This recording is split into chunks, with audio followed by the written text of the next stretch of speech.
Buenas noches, mi nombre es Melvin Escudero, soy el CEO del Dorado Asset Management, también cofundador de esta compañía dedicada a las inversiones.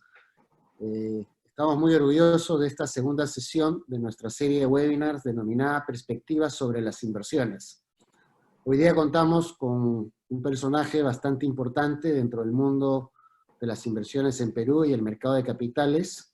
Estamos muy contentos de estar con él. Se llama José Martínez, él es el vicepresidente ejecutivo de inversiones de la compañía de seguros Frimac. En términos de activos, Frimac hoy día es la segunda compañía en el país. José tiene muchísimos años de experiencia en el mercado y maneja un portafolio de 3.500 millones de dólares, con cerca del 93% de este portafolio invertido en activos de renta fija, y con aproximadamente un tercio del portafolio, alrededor de 33% en los mercados internacionales. Entonces, José Martínez cuenta con muchísima experiencia en el tema de las inversiones y hoy día le vamos a hacer una entrevista bastante extensa con el objeto de conocer cuáles son sus puntos de vista, sus perspectivas, los retos que está enfrentando en este escenario post-COVID-19 y cuáles son sus recomendaciones más importantes de inversión. Antes de entrar directamente con la entrevista, vamos a tomarnos unos minutos de presentación a nuestro sponsor, que son los fondos globales optimizados que administra el Dorado Asset Management. ¿Me pueden dar acceso para poder presentar?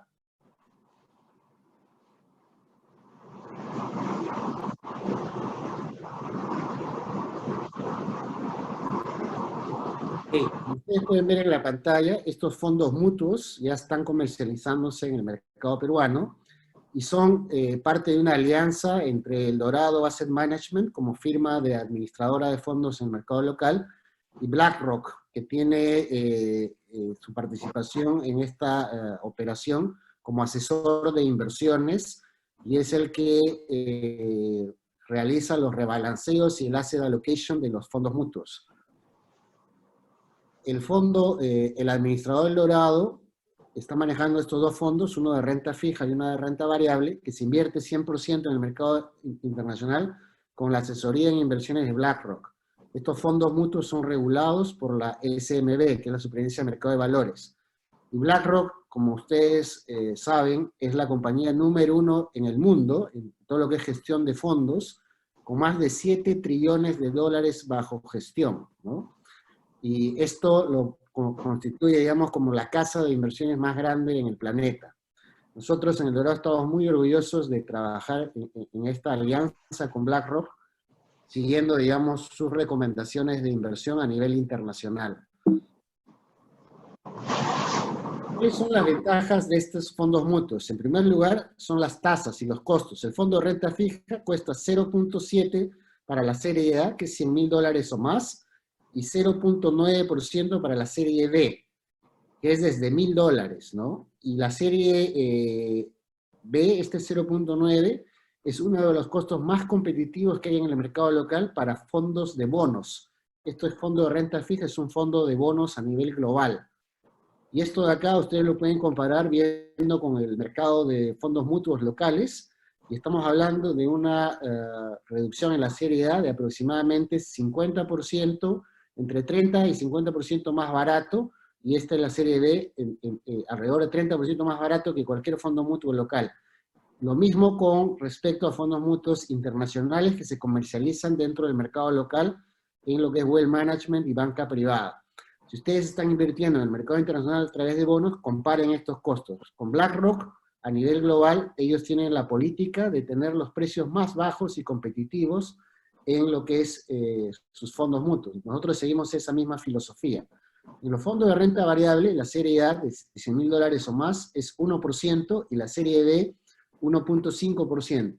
Esto también es un descuento importante con respecto a los fondos mutuos locales de renta variable, de más o menos 70% menos que el promedio, y con respecto a los fondos internacionales estamos entre 40 y 30% más baratos para otros fondos que compiten con estas inversiones. Luego hay una eficiencia tributaria que es muy importante. Estos fondos mutuos permiten invertir en el extranjero pagando solo 5% de impuesto a la ganancia de capital. Si usted compra los fondos de BlackRock directamente en el extranjero, estaría pagando 30% de impuesto. Este ahorro en impuestos de 30 a 5 es importante y todo inversionista debe evaluarlo. El modelo de gestión se llama Model Portfolios de BlackRock. Este modelo se administra desde un equipo que está en Estados Unidos, en Inglaterra y en China. Por tanto, permite, digamos, un allocation de estos fondos a nivel mundial con los equipos de BlackRock. Y la diversificación es global, no solo es exposición a Estados Unidos, Europa, sino es a nivel internacional y global, incluyendo Norteamérica, Europa, Asia, a nivel mundial, ¿no? Acá vemos los retornos de los dos fondos de renta fija entre el 2017 y 2020. El 2020 está mensual y renta variable está de manera, digamos, también mensual para el 2020, ¿no? Vemos acá una caída fuerte a nivel global en el primer trimestre y luego una recuperación importante en el segundo trimestre, ¿no? Vemos, por ejemplo, que en marzo, mientras la bolsa americana estuvo cayendo poco más de 35%, este fondo solo cayó 10%. Entonces, es un fondo mucho más estabilizado, más diversificado que solo invertir en Estados Unidos, porque puede caer muchísimo menos, y obviamente cuando sube también sube menos, pero desde el punto de vista de riesgo es más seguro invirtiendo en acciones. La idea en este portafolio de renta variable es ganar anualmente entre 8 y 14% en dólares. En el de renta fija, que también tuvo una caída importante en el mes de marzo y se ha recuperado ya gran parte de esa caída, la idea es obtener un retorno de aproximadamente entre 4 y 5% en dólares. Esto es varias veces más, como 10 veces más de lo que están pagando los bancos en dólares, y es un retorno que el año pasado, por ejemplo, generó 9%, cuando el resto de los fondos mutuos locales estuvieron pagando alrededor de 5%. Entonces creemos que a largo plazo es una mucha mejor inversión que los fondos mutuos locales de renta fija, y también que varios fondos, no solo por el tema de costos, no solo por el tema de la eficiencia tributaria, sino también por el track record que permite ubicar a BlackRock entre los mejores inversionistas a nivel mundial. El fondo de renta variable está diversificado en 50 países, 11 sectores y 5.300 compañías a nivel mundial. Esto es bien relevante desde el punto de vista de estabilidad en los flujos a mediano y largo plazo. La volatilidad se reduce significativamente. El fondo de renta fija tiene 33% en bonos corporativos, 42% en bonos del tesoro, y está invertido 88% en grado de inversión. Es decir, ni siquiera es high yield o emerging markets, y ya está dando retornos importantes, que son varias veces lo que ustedes pueden obtener en la banca local, ¿no?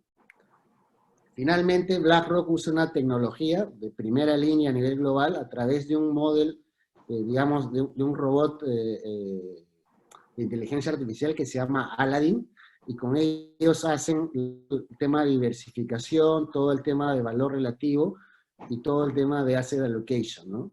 Aladdin es el líder en tecnología, digamos, que BlackRock tiene para manejar sus portafolios. Y finalmente el equipo de BlackRock, acá ven algunas de las fotos que hace todo el asset allocation de estas estrategias, está ubicado entre Norteamérica, Europa y Asia, ¿no? Y el equipo del Dorado también está ubicado obviamente en Lima, con el objetivo de darles el soporte y el apoyo que ustedes necesiten. Y cualquier contacto para, si están interesados en invertir o conocer esta oportunidad con mayor profundidad, acá tienen nuestros correos, ¿no? mescudero@eldorado-am.com, jcabrera@eldorado-am.com o inversión@eldorado-am.com. Así que si están pensando en invertir en el extranjero, también consideren esta como una alternativa. Y si ya invirtieron en el extranjero, evalúennos. Estamos seguros de que vamos a agregar valor a sus portafolios.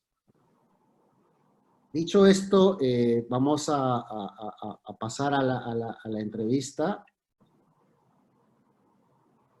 Y ahora sí, damos la bienvenida nuevamente a José Martínez. Muchas gracias, José, por participar en nuestra serie de webinars de perspectivas de inversiones. No, Melvin, al contrario, muchas gracias a ti por la invitación. Yo encantado de participar. José, vamos a empezar primero por entender un poquito de tu carrera, ¿no? Eh, ¿Cuándo tú hiciste tu primera inversión? ¿En qué tipo de activo? ¿En qué mercado? Bueno, yo comencé mi carrera de, digamos, de asignación de activos en banca, en realidad, ¿no? En la parte de riesgos de banca, primero en la división de sector público en Citibank. Básicamente veíamos todo el tema de deuda externa de Perú y las relaciones con instituciones financieras.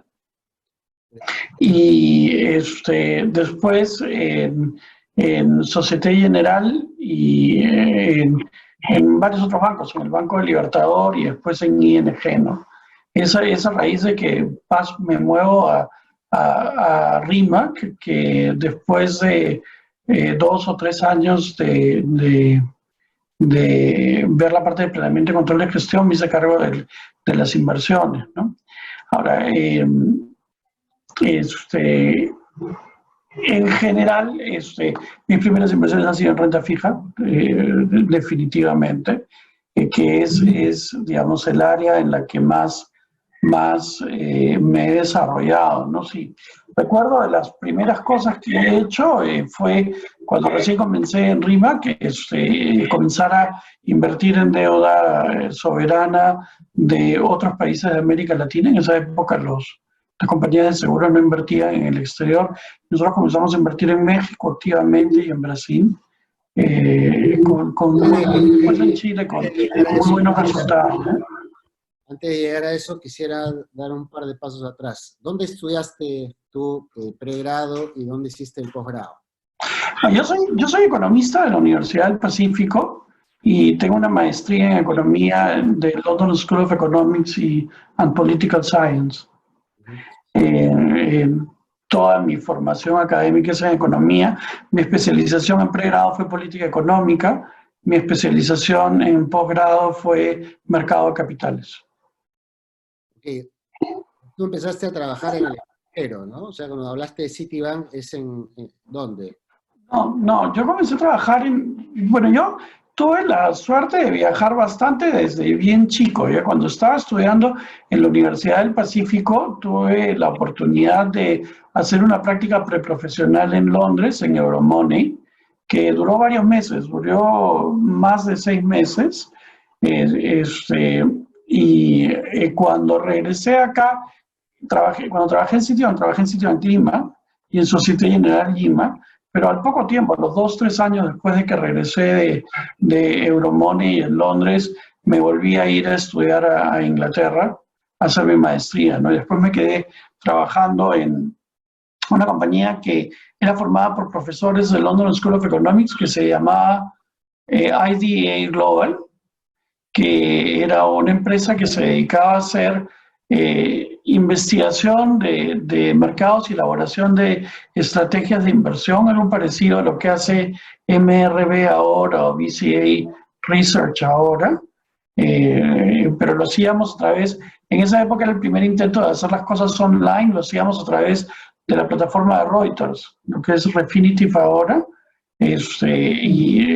generábamos recomendaciones de inversión en línea, en tiempo real, a través de la plataforma de Reuters, ¿no? Lo hacíamos desde las oficinas en Londres o desde las oficinas en Nueva York. Yo trabajé en Londres y en Nueva York.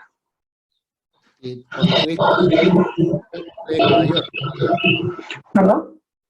Cuando estuviste en Citibank y Société Generale fue en las oficinas de Nueva York. Perdón, te estoy dejando de escuchar, Melvin.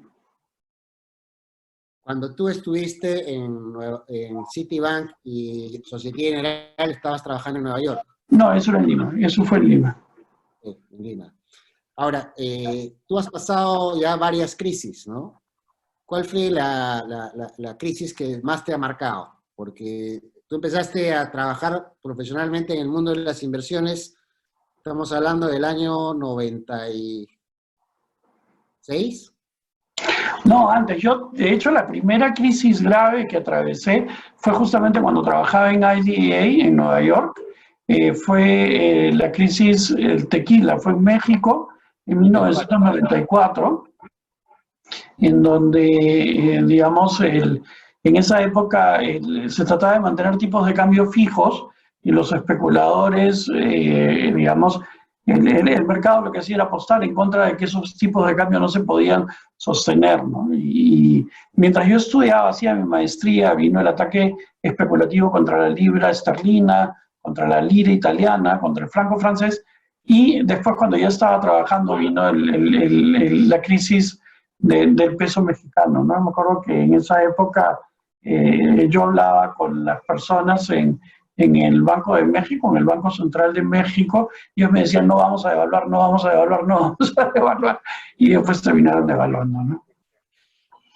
¿Y cuál de estas crisis ha pasado, digamos, la crisis del 98, la crisis de 2008, la del 94, ¿no? ¿Cuál de estas crisis te ha marcado más? Bueno, yo, si quieres que te sea sincero, la peor de todas me parece la que estamos viviendo ahora.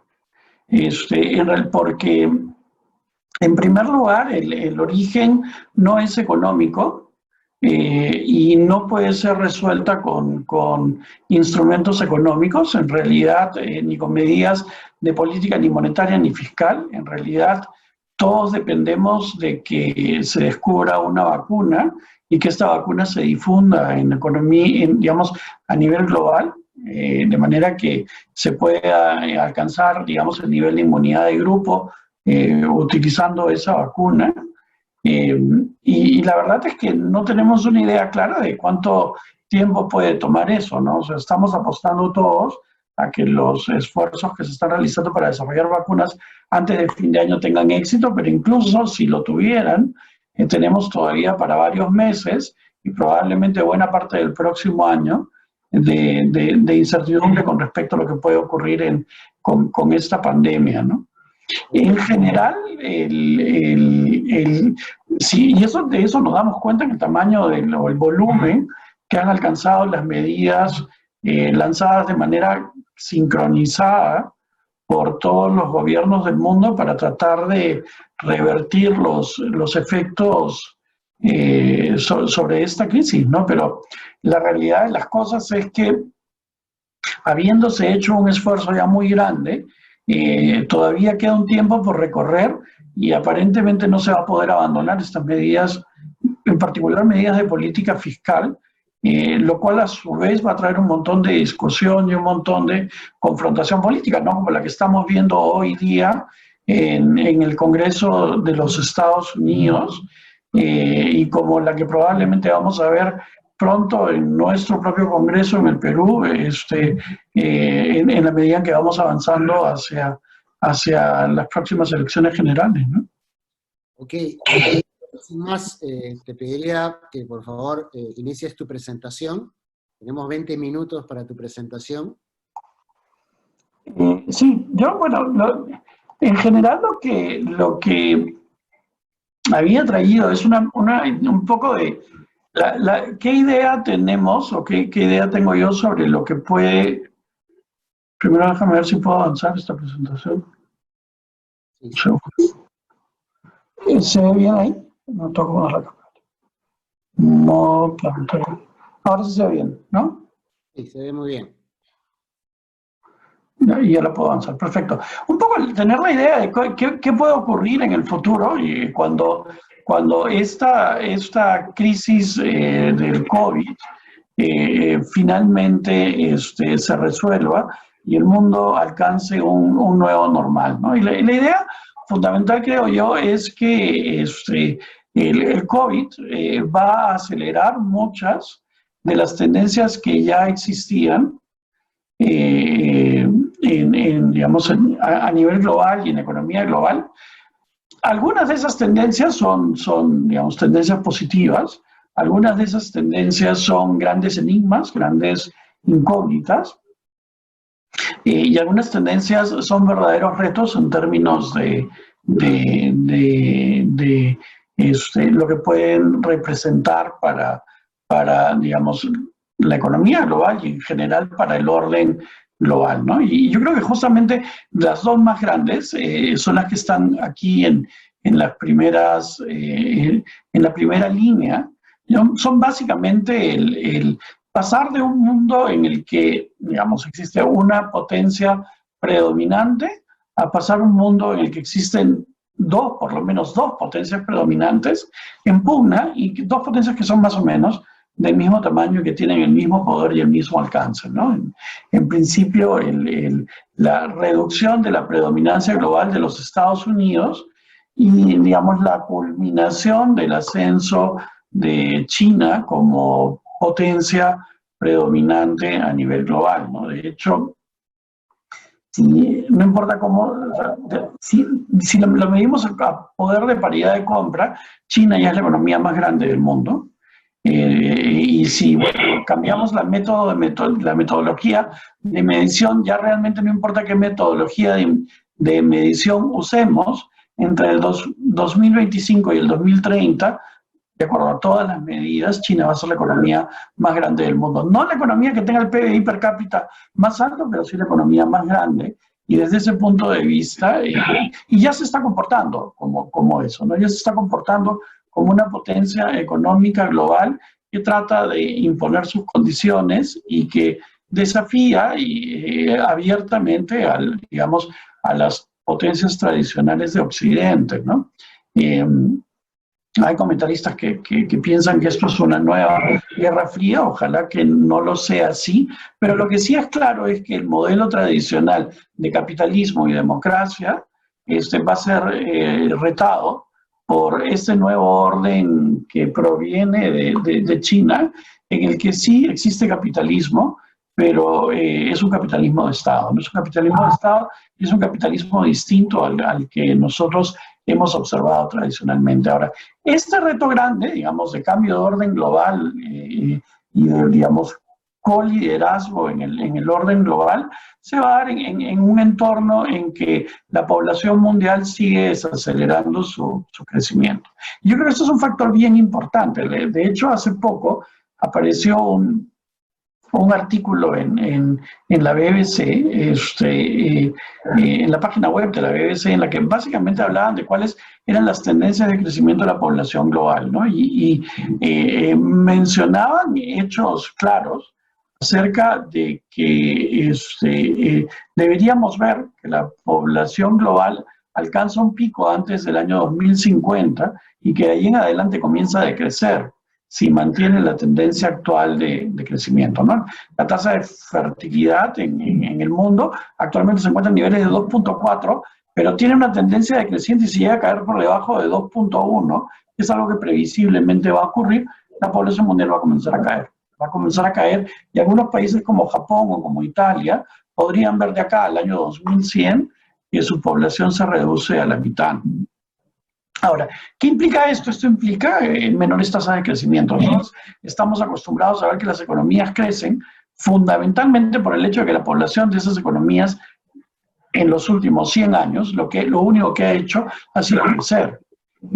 Pero no necesariamente las economías tienen que crecer si la población está decreciendo, y el bienestar dentro de las economías puede elevarse incluso si la economía se está reduciendo. Y un caso típico de eso es lo que ha venido ocurriendo con Japón a lo largo de los últimos 10 años, en los que el PIB per cápita sí ha subido, pero no ha crecido, pero el nivel de crecimiento de la economía ha sido muy bajito.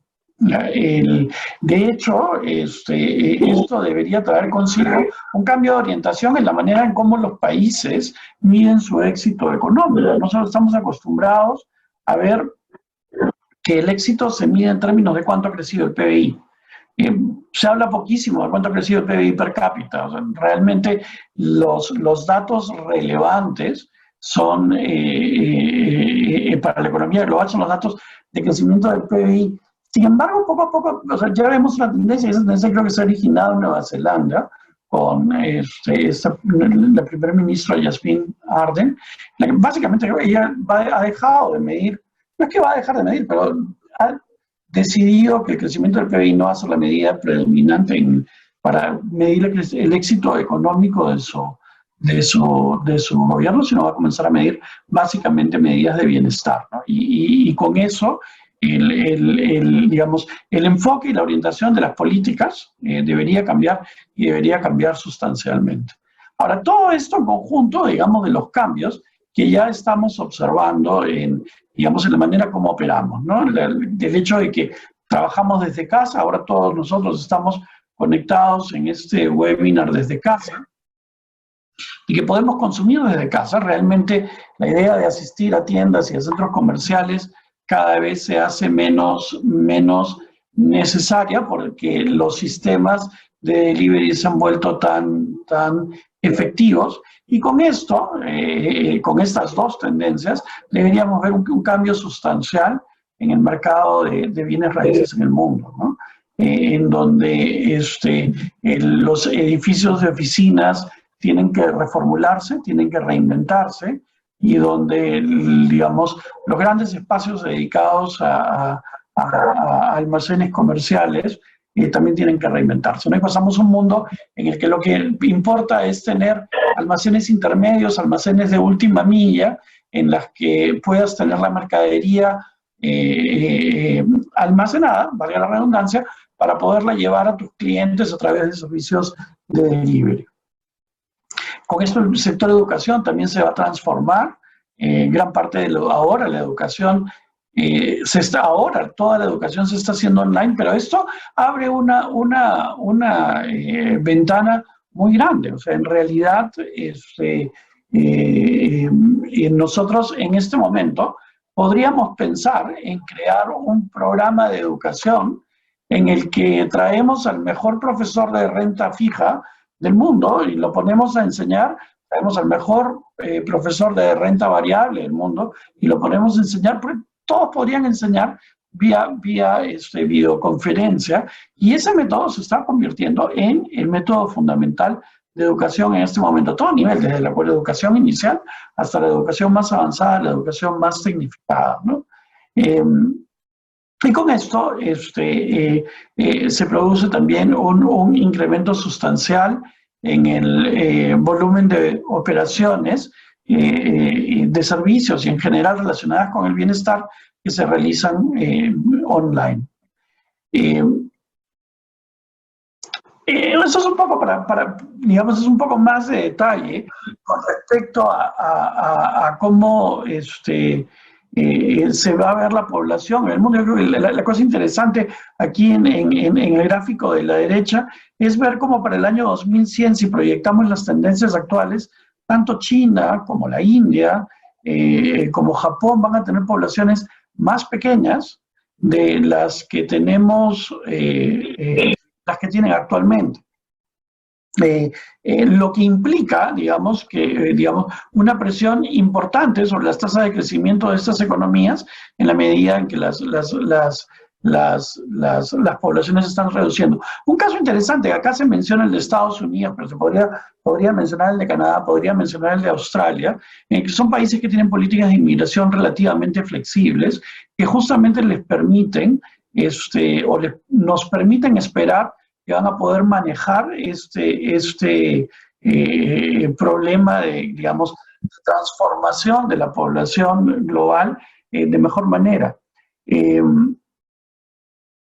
Es cierto, sin embargo, que para que esto ocurra, digamos, el nivel de flexibilidad en términos de políticas de inmigración debería mantenerse, ¿no? Otro tema interesante es el hecho de que el porcentaje tan alto de la población global que va a estar concentrada en el África, ¿no? Y en este mundo que necesariamente va a ser diferente, también vamos a tener un montón de tecnologías distintas, y la esperanza es que si la población no crece, lo que crezca es la productividad de la población para poder sostener ese crecimiento económico. Pero una de las cosas, digamos, uno de los enigmas actuales es que realmente todas las nuevas tecnologías que se están lanzando y que, por ejemplo, sustentan la subida del valor de estas 5 empresas grandes en los Estados Unidos, estas 5 empresas tecnológicas grandes en los Estados Unidos, realmente no se están viendo reflejadas en las cifras de productividad todavía. Probablemente porque las tecnologías que se han introducido al sistema productivo no son las más disruptivas. En la parte más disruptiva, por ejemplo, la robótica, por ejemplo, la impresión en 3 dimensiones y el uso efectivo de la inteligencia artificial todavía no ocupan un lugar importante, no ocupan un lugar determinante en el proceso productivo ni en el proceso de provisión de servicios en el mundo, ¿no?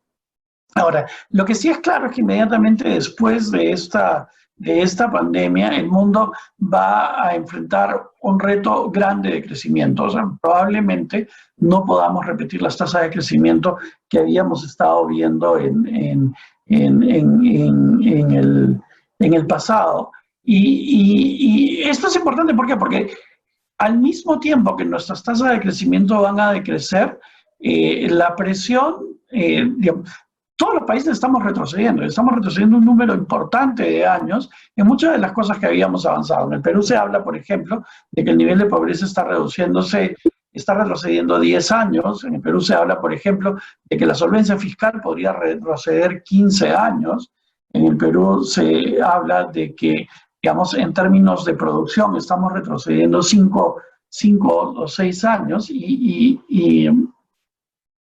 es cierto, o sea, en realidad el impacto que están recibiendo las economías a nivel global producto de esta pandemia es importante, más importante definitivamente, como vemos acá, en términos de, si vemos la evolución de la capacidad instalada ociosa, que la que se produjo en el 2008 y mucho más importante que la que se produjo en la crisis del 2000. Pero yo creo que el tema más, digamos, que podemos destacar de este gráfico es el hecho de que este gráfico en realidad está formando una escalera. Cada vez que, después de cada crisis, la economía se recupera, pero nunca llega a alcanzar el nivel de utilización de la capacidad instalada que había alcanzado previamente a esa crisis. Esto debería ocurrir nuevamente ahora. ¿Y esto por qué pasa? Porque en el proceso de transformación que genera la crisis, mucho capital físico deja de ser utilizable y ese capital físico tiene que ser, no puede ser reabsorbido inmediatamente, digamos.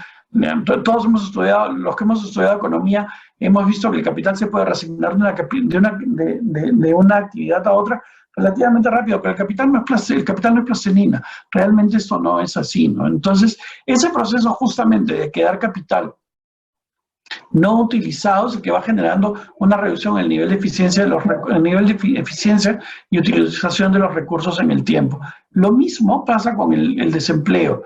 En la medida en la que se van produciendo crisis, hay personas que van saliendo de la fuerza laboral, muchas de ellas pueden nunca reintegrarse. De hecho, de los aumentos en desempleo tan significativos que hemos visto en producto de esta pandemia, en muchas economías desarrolladas, si bien es un fenómeno reciente, se está esperando que muchos de esos empleos perdidos se conviertan en empleos que son perdidos de manera permanente. Siguiente tema que va a ser importante, un poco ya lo adelanté, es el hecho digamos, que China se establece como la economía más grande del mundo y como una potencia que quiere imponer sus propias condiciones. Y esto lo hemos visto claramente en lo que ha sucedido recientemente en Hong Kong, en que a pesar de que la mayor parte de las potencias occidentales se opusieron al cambio de legislación con respecto a la seguridad y el orden interno en Hong Kong, China no dudó en avanzar y en establecer nuevas reglas que ellos consideran van a traer orden y paz interna, pero que claramente cambian el estatus y el estado de las personas que habitan en ese territorio, ¿no? China está pasando de ser, digamos, este país que crecía desde que se integró a la Organización Mundial en el Comercio y que paulatinamente debía convertirse en una potencia más parecida a las potencias occidentales, en un modelo nuevo, un modelo diferente, que está generando desconfianza, desconfianza importante en las potencias occidentales. Obviamente esto se debe resolver en el tiempo, pero mientras no se resuelva, yo creo que eso le va a traer incertidumbre y la incertidumbre afecta la tasa de crecimiento de la economía, ¿no? Eso se refleja, por ejemplo, en cómo cae el volumen de comercio exterior, ¿no? Y aquí también le hablábamos de una escalera en el nivel de utilización de la capacidad instalada. También podemos hablar de una escalera en la manera como, en la tendencia de crecimiento del comercio internacional, ¿no? Antes de la crisis del 2008 se esperaba que el comercio internacional siguiera esta tendencia de crecimiento, que la globalización avanzara prácticamente sin sin limitaciones. Después de la crisis financiera internacional cambió sustancialmente el ritmo de crecimiento, y claramente después de esta crisis deberíamos ver que la pendiente de esta tendencia de crecimiento del comercio internacional baja nuevamente, ¿no? Con lo cual, este proceso de, digamos, esta pandemia, el ascenso de China como potencia internacional, la desconfianza que se está generando a nivel internacional, debería traer consigo también una reducción sustancial en la tasa de crecimiento del comercio internacional y con eso de las posibilidades de crecimiento de las economías, ¿no? Esto en un mundo que cada vez está más endeudado. O sea, si nosotros nos ponemos a pensar en cuál es el volumen de deuda que va a tener que adquirir, por ejemplo, el Perú, como producto de las medidas que está tomando, es un crecimiento importante en un país que por lo demás tiene un altísimo nivel de solvencia. O sea, Perú es un país altamente solvente. Pero no solo es Perú el que está adquiriendo un nivel de deuda importante, la deuda está creciendo de manera sustancial en los Estados Unidos, la deuda va a crecer de manera sustancial en los países europeos, y con esto, digamos, en una economía en la que crece cada vez más despacio, la carga de esa deuda sobre digamos, la economía global y el potencial de crecimiento de las economías se hace cada vez más grande, ¿no? Y con eso, de alguna manera de conclusión, deberíamos ver que las tasas de crecimiento potencial del mundo entero en general de todas las economías del mundo se reducen de manera sustancial como producto del COVID, ¿no? Ahora, los mercados financieros no parecen estar reflejando, no todos los mercados financieros parecen estar reflejando esta realidad, ¿no? De alguna manera, el que sí la refleja es el mercado de bonos de gobierno, en los que, digamos, las tasas de interés de la mayor parte de deuda gubernamental de corto plazo ya son cero, y, digamos, las expectativas que se tiene de que esas tasas se eleven son muy, muy bajitas, ¿no es cierto? Sin embargo, en los altos niveles de endeudamiento todavía que han adquirido las empresas todavía no se ven reflejados completamente en los spreads de crédito, y de hecho, digamos, este impacto de, digamos, un menor crecimiento no se ha visto tampoco reflejado en las bolsas. Se vio reflejado en marzo, sí, pero a raíz, una vez que se establecen todas las medidas digamos, para restablecer el orden y reactivar la demanda digamos, a nivel global, las bolsas han comenzado a crecer nuevamente, han comenzado a subir nuevamente, pero en general impulsadas por muy pocas acciones, ¿no? Si vemos lo que ha venido sucediendo con el índice Standard & Poor's de los Estados Unidos, la mayor parte de la subida a lo largo, ya no solo después de la crisis, sino también desde un periodo más o menos largo antes, es explicada por el ascenso en el valor de 5 compañías, son Google, Apple, Microsoft, Facebook y Netflix, ¿no? En general son las empresas que más han venido subiendo y que de alguna manera han liderado el crecimiento. Con esto, digamos, las valorizaciones también se ven altas, ¿no? Entonces, creo que lo que va a dominar los mercados, eso probablemente cuando conversemos y nos planteemos, digamos, el diálogo más adelante, Melvin, va a ser justamente esta contraposición de dos fuerzas, ¿no? La acción que tiene sobre las valorizaciones de mercado, digamos, el altísimo nivel de intervención gubernamental, tanto, digamos, por parte de los bancos centrales como por parte de los gobiernos a través de medidas de política fiscal, y el deterioro de los fundamentos económicos producto, digamos, del proceso, por lo menos durante hasta que el mundo se adapte a esta nueva transformación que genera esta pandemia y que viene a acentuar ya un proceso de transformación que veníamos viviendo ya desde hace algún tiempo, ¿no? Okay, José. Entonces, vamos a pasar a la sesión de preguntas. Gracias por tu presentación, muy interesante, con una visión global. Primero que nada, indicarles a todos nuestros asistentes que si tienen preguntas, las pueden plantear a través del icono que está en la parte inferior de Q&A o QA, ¿no? Para las preguntas. Yo voy a estar revisándola de rato en rato para transmitirlas a nuestro presentador. José, empiezo desde una perspectiva más local. Obviamente la mayor parte de tus inversiones están en el mercado local, es parte de la regulación, no tienes mucha alternativa como para poder irte al mercado internacional, ¿no? ¿Cómo visoras tú en los próximos 12 meses? ¿Invertirías más en dólares o en soles? ¿Y por qué? Bueno, nosotros en general, a ver, desde el punto de vista de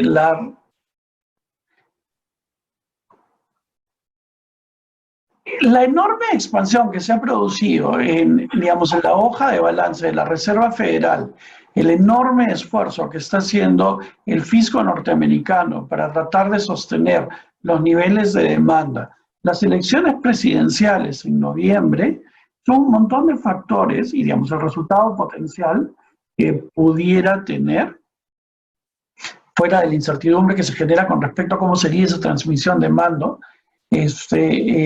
deberían traer consigo en los próximos años un proceso de debilitamiento del dólar. Un proceso de debilitamiento del dólar que va a traer consigo, digamos, en principio la apreciación de todo, con relación al dólar, de todo el resto de monedas en el mundo, ¿no? Ahora, en el caso de Perú, es un caso interesante, ¿ya? Porque hay dos fuerzas importantes. Hay una primera fuerza que es el hecho de que incluso después de todo este proceso de ajuste y todas estas medidas de política fiscal lanzadas con el propósito de proteger la demanda y nuestra economía, el Perú va a resultar con unos niveles de solvencia relativamente atractivos en comparación con el resto de países de la región. Con lo cual deberíamos esperar eso, sumado al hecho de que, digamos, la pendiente de nuestra curva de retornos en soles se mantiene relativamente más inclinada que otras curvas, en particular que la curva de retornos en dólares, deberíamos esperar que los inversores extranjeros y también los inversores locales sientan interés de invertir en soles, con lo cual deberíamos, por esas dos fuerzas, el interés de los inversores extranjeros de invertir en soles, perdón, y comprar activos en soles que ofrecen retornos atractivos, porque deberíamos esperar un proceso de depreciación del dólar, debería generarse demanda por activos en soles. Sin embargo, el caso del Perú es interesante porque nosotros también estamos a puertas de un proceso electoral que podría traer un alto nivel de incertidumbre, ¿no? En particular, producto de la manera como se viene desenvolviendo la evolución de esta pandemia, cómo viene evolucionando esta pandemia en el Perú. Entonces, lo que espero yo es, primero, un más alto nivel de volatilidad.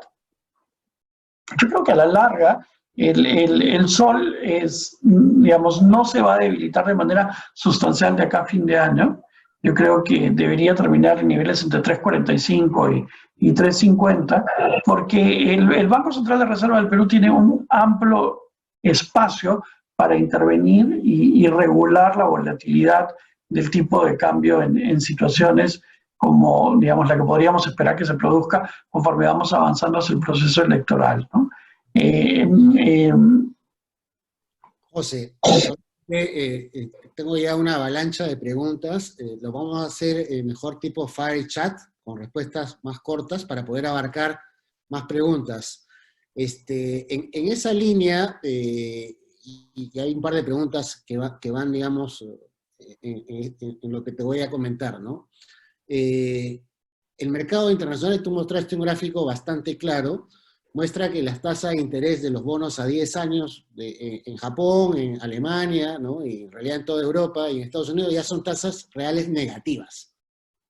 Entonces, ¿tú cómo ves el tema de las tasas de países emergentes, entre ellos Perú, versus tasas de países desarrollados? ¿Esto qué implica? ¿Tú invertirías en bonos americanos invertirías en bonos europeos y qué característica tendría versus los mercados emergentes? En general, lo que estamos enfrentando es que las tasas de retorno que ofrecen los bonos en economías desarrolladas son tan bajitas que en realidad tienes que moverte o a plazos muy largos en la curva de retorno, bonos de mucha duración, con la confianza de que las tasas de interés no van a subir tan rápido, o te tienes que mover a sectores en donde el nivel de, digamos, el riesgo de crédito es un poco más alto, o te tienes que mover a activos que sean menos líquidos, ¿ya? Para obtener retornos que sean atractivos. De hecho, eso hace que muchas emisiones en mercados emergentes o, digamos, en países de ingreso medio como Perú, como Chile, se vuelvan atractivas porque ofrecen retornos un poco más altos, niveles de liquidez aceptables y niveles de riesgo de crédito bastante buenos. Ok, y respecto a... Ahora sí no te estoy escuchando. Mercados emergentes, invertir en Brasil, en China, ¿cómo ves eso en renta fija? Mira, yo en general, yo tengo hacia ciertos países, en particular Brasil, sí tengo una visión más o menos positiva. Lamentablemente, Brasil no es grado de inversión, y como ya no es grado de inversión, y como ya no es grado de inversión, está fuera del radar de las compañías de seguros, pero independientemente de eso, como posición más especulativa, para generar beta y mayor rentabilidad, hay ciertas empresas, ciertos sectores en Brasil que sí resultan atractivos, no en particular las grandes empresas exportadoras brasileñas. En otros países no, por ejemplo, yo creo que eso es una cosa que va a ser importante en el futuro. Los países que no pueden o que no están en camino de alcanzar una estabilidad fiscal, los países que tienen graves problemas de inestabilidad política o de crisis, digamos, institucional, esos países no son atractivos y por eso es que el negocio de mercados emergentes va a ser un negocio de elegir uno, mucho de selección de activos. Ok, ¿cómo ves el mercado americano? Hay un par de preguntas vinculadas a que si tú consideras que ya está sobrevalorado, que todavía tiene más potencial de subir, y también cómo ves el mercado de acciones, estamos hablando europeo, y el mercado de acciones de mercados emergentes, incluyendo Alianza del Pacífico, México, Perú, Chile, Colombia. Veo mejor el mercado europeo y los mercados de la Alianza del Pacífico, digamos, con un horizonte de 3 años, que lo que veo el mercado norteamericano. El mercado norteamericano es difícil decir si está sobrevaluado o no. Como comentaba, buena parte de la subida del mercado norteamericano en los últimos meses es explicada por estas 5 empresas, y estas 5 empresas sí están transando, digamos, a múltiplos que son inusualmente altos, ¿no? Hay otras empresas dentro del mercado norteamericano que no están tan sobrevaluadas, pero yo lo que esperaría es que haya una forma de convergencia, no necesariamente que se vayan a igualar los ratios de valorización, pero sí que dejen de subir los ratios de valorización de esas 5 empresas grandes y en general de las empresas tecnológicas, y que hacia adelante hay una subida más importante, tanto en small caps y mid caps en Estados Unidos, como en aquellas empresas que se han quedado rezagadas versus las grandes tecnológicas, ¿no? Los de seguros son también grandes inversionistas en el mercado inmobiliario, ¿no? Y muchas veces compran incluso de manera directa, por la apreciación a largo plazo y también por la renta que se pueden generar. Hay un par de preguntas respecto a este tema. ¿Tú ves potencial en renta inmobiliaria y en activos inmobiliarios en Perú? ¿Comprarías tú una casa o una oficina o invertirías en centros comerciales en Perú? Yo creo que el negocio inmobiliario se va a tener que reinventar, y en ese proceso es en el que nos encontramos nosotros ahora, tratando de determinar cómo se va a reinventar el negocio inmobiliario. Ya tenemos algunas ideas, pero en general yo creo que es un proceso de cambio que va a tener que ocurrir. Yo hice un curso acerca de inversiones inmobiliarias en la Universidad de Harvard hace unos años, y yo, digamos, lo principal que nos enseñaron en ese curso es que en bienes raíces lo más importante es el timing, ¿no? Es entrar en el momento correcto.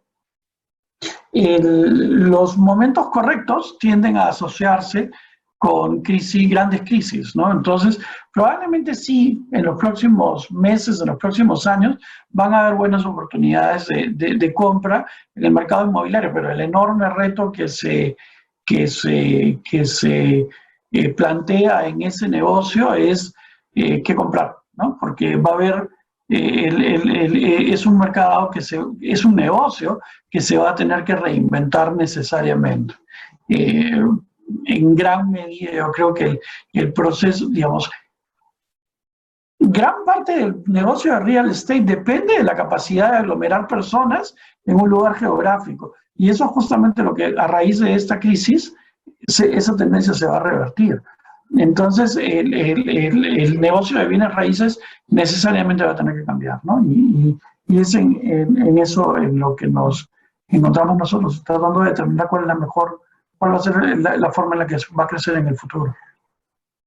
Ok, en ese sentido, hablando de inversiones alternativas, ¿cuál es tu opinión respecto a la inversión en oro, en cobre, que ha ido, digamos, en las últimas semanas ha tenido subidas importantes? ¿Cómo ves el mercado de los commodities? El Perú también es un país minero. Yo creo que la perspectiva para los commodities hacia adelante,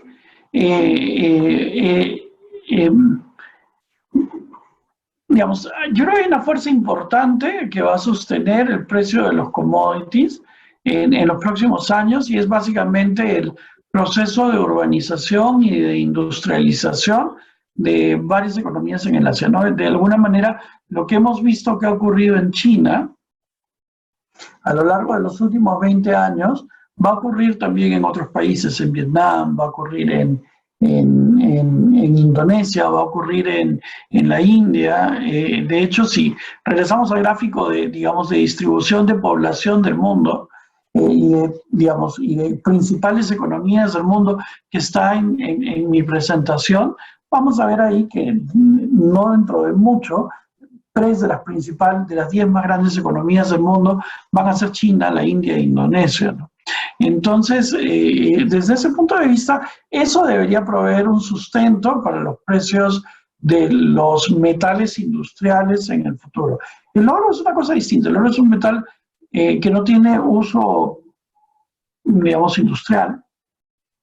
Y como tal, el oro se comporta de la misma manera que se comportan las monedas. En realidad, el oro es una moneda más, es una moneda de refugio a la que los inversores acuden en tiempos de crisis. E igual que las monedas, no paga intereses, al contrario, el oro en principio tiene una tasa de interés negativa, que es, digamos, el costo de almacenamiento, ¿no? Entonces, mientras siga la incertidumbre y mientras el mundo no alcance un nuevo equilibrio, yo creo que el oro va a seguir subiendo, pero ya está en sus últimos, creo yo, en gran parte de la subida ya se dio, ¿no? ¿Cómo ves la inversión en infraestructura? ¿Te interesa ese sector? Es uno de los sectores que a mí más me gustan. De hecho, es donde, digamos, buena parte de mi portafolio de inversiones, de una forma u otra, está conectado con el sector de infraestructura. Es un sector en el que, gracias a Dios, hemos tenido mucho éxito en los últimos años. Y sí, yo creo que existe un déficit de infraestructura global importante. Existen varias tendencias importantes que van a promover un proceso de transformación en el sector de infraestructura. El primero es el reemplazo del petróleo por otras fuentes de energía, energía renovable, en lo cual Perú tiene una ventaja importante, porque nosotros somos una potencial potencia, valga la redundancia, hidroeléctrica dentro de la región. El transporte también, digamos, debería revolucionarse, debería cambiar de manera sustancial en la medida en la que cambia la matriz energética del mundo. Deberíamos ver más trenes, deberíamos ver más trenes de alta velocidad en el mundo, y es de alguna manera ver un poco lo que ha sucedido ya en Japón, lo que ha sucedido ya en China. Debería extenderse al resto del mundo. Y desde ese punto de vista, infraestructura ofrece grandes posibilidades, flujos de caja predecibles y niveles de riesgo bastante aceptables, ¿no? ¿Cómo ves también la inversión en deuda privada? Bueno, el negocio de deuda privada, yo creo que hay varios segmentos en deuda privada, ¿no? En deuda privada son varias cosas en realidad. Por un lado tienes todo lo que es financiamiento de operaciones de adquisición realizadas por fondos de private equity, y por otro lado tienes el financiamiento de crecimiento orgánico de empresas pequeñas y medianas. En general, a mí más me gusta el segundo sector que el primero, de lo que es financiamiento de crecimiento orgánico de empresas pequeñas y medianas. Me parece, digamos, más prometedor que el financiamiento de operaciones de adquisición por parte de fondos de private equity. Lo que siempre hay que tomar en cuenta es que deuda privada es una clase de activos sumamente líquida y que está en el nivel más bajo digamos, de la pirámide crediticia de la economía, ¿no? Entonces, es donde deberíamos esperar mayor nivel de volatilidad e incertidumbre si es que se produjera problemas en el sistema crediticio global. Como te digo, lo que más me gusta a mí es la parte de financiamiento, de crecimiento orgánico de pequeñas y medianas empresas. Hay varios fondos, hay varios gestores que se especializan en eso, en Estados Unidos, en Europa, y ese es el tipo de alternativas que nosotros estamos mirando con mucha atención. En el mercado peruano, como el resto del mundo, el tema del COVID obviamente ha impactado fuertemente en los flujos de caja de muchas compañías en varios sectores, el tema del transporte, el tema del sector comercial. En general, digamos, casi nadie se ha salvado negativamente de este impacto, ¿no? Unos más, unos menos. ¿Esto ha afectado tu portafolio de renta fija, local e internacional? ¿Cómo lo están manejando? ¿Cuál sería tu recomendación? ¿Qué sector de deuda comprar? En realidad no hemos tenido un impacto en forma alguna. Digamos, en las emisiones más líquidas, lo que hicimos fue tan pronto como se vino a venir, tan pronto como se vio venir de esta crisis, fue salir de aquellas cosas líquidas que pudieran verse amenazadas producto de la pandemia.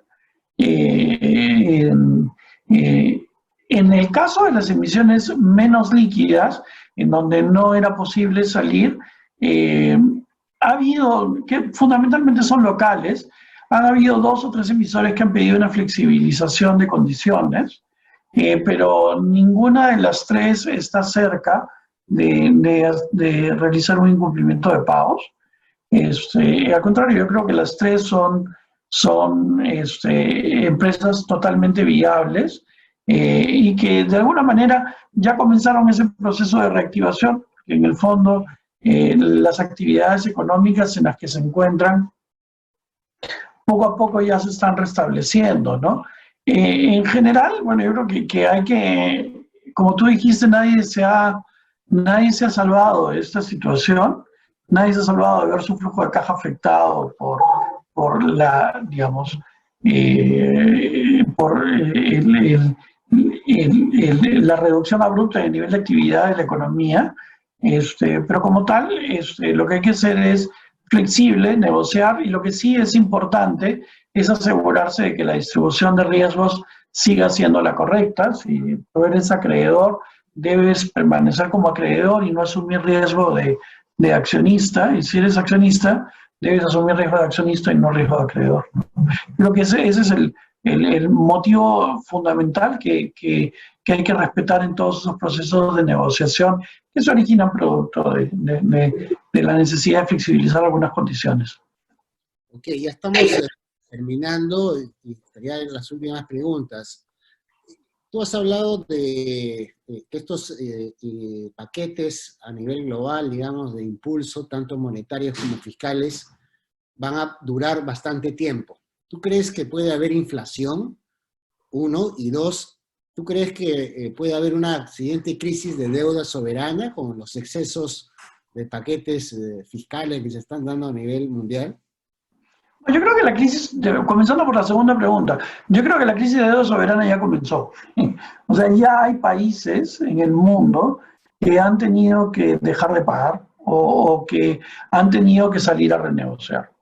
Y ha habido varios, obviamente los primeros en salir han sido los que ya tenían una situación débil, pero antes de la pandemia. Pero yo creo que de una forma u otra lo que vamos a ver es un reacomodo digamos, en las clasificaciones de riesgo soberano a nivel global. No, porque en general todos los países están reduciendo su nivel de solvencia producto del nivel de deuda que han tenido que adquirir, ¿no? Esa es, digamos, la respuesta a la segunda pregunta.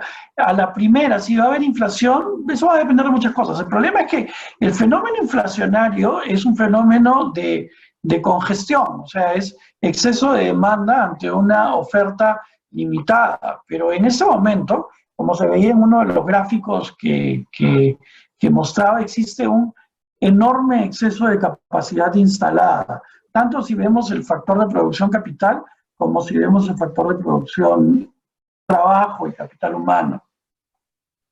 En la medida en la que exista ese enorme exceso de capacidad instalada, digamos, la posibilidad de que se produzcan presiones inflacionarias es muy reducida. Entonces, yo creo que eso de alguna manera es lo que está detrás de las expectativas de los miembros de las expectativas de los miembros del Comité de Política Monetaria de la Reserva Federal para esperar que las tasas de interés no se eleven en mucho tiempo, ¿no? Que no van a, digamos, tener la idea de que no van a tener que elevar las tasas de interés en mucho tiempo. La inflación va a venir después, probablemente en 5 años, probablemente en 10 años sí veamos un resurgimiento de las presiones inflacionarias, pero para eso falta un montón de tiempo. Ahora, este fenómeno de reducción de crecimiento de la tasa, ese fenómeno de reducción de la tasa de crecimiento poblacional es un fenómeno deflacionario por excelencia. Debería traer consigo, digamos, una presión constante a tasas de crecimiento más bajas y a tasas de inflación más bajas, ¿no? Yo creo que el mundo de los próximos 30 años va a ser un mundo de baja inflación de todas maneras, a pesar de todo, ¿no? Ya terminando, me gustaría conocer cuáles son tus 3 recomendaciones ganadoras y las 13 recomendaciones perdedoras, o las que deberíamos evitar como inversionistas, ¿no? No sé si te voy a dar 3, ya, pero comienzo con las perdedoras. Yo no compraría en este momento bonos de gobierno de países desarrollados y probablemente los evitaría. Número 1. Número 2, a mí me parece que el oro ya está llegando a sus niveles máximos. Y también me parece que estas 5 grandes empresas tecnológicas norteamericanas ya están sobrevaluadas, ¿verdad? 3 que evitaría. 3 que me gusta mucho el sector de pequeñas y medianas empresas en economías desarrolladas. La otra cosa que me parece que va a tener mucho éxito es el negocio de infraestructura a nivel global. Y en verdad, también una vez que se encuentre la fórmula correcta, yo creo que el sector inmobiliario va a ofrecer algunas alternativas interesantes. Pero ahí sí veo riesgos importantes porque el proceso de selección de qué activos comprar y qué activos no comprar va a ser duro, va a ser difícil. José,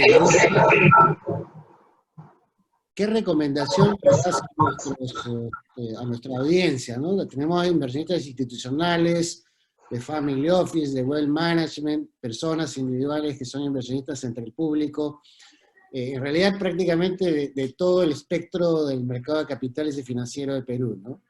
¿Cuál es tu recomendación como inversionista en los siguientes meses? Porque hay oportunidades, hay muchos riesgos, ¿no? Esta situación de post-pandemia también nos está obligando a ser cada día mejores en la toma de decisiones.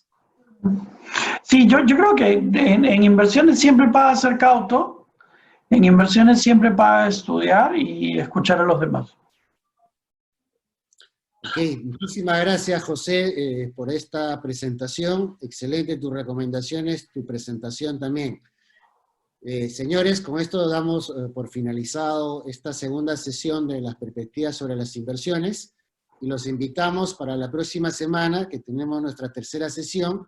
Vamos a estar con un inversionista también en renta fija, es el gerente de portafolios de renta fija de Prima, se llama Renzo Massa, y maneja una cartera de 11.000 millones de dólares entre el mercado peruano y mercado internacional. Tiene otra perspectiva de inversión que suena bastante interesante, y también los invitamos a participar en esa sesión. Y recordarles, para aquellos que quieran diversificar inversiones a nivel internacional, evalúen también las inversiones de los fondos mutuos globales del Dorado Asset Management con la asesoría de BlackRock, y nos vemos en la siguiente. Muchísimas gracias a todos por participar en este evento. Muchas gracias, Melvin. Gracias, José. Gracias a todos. Buenas noches con todos.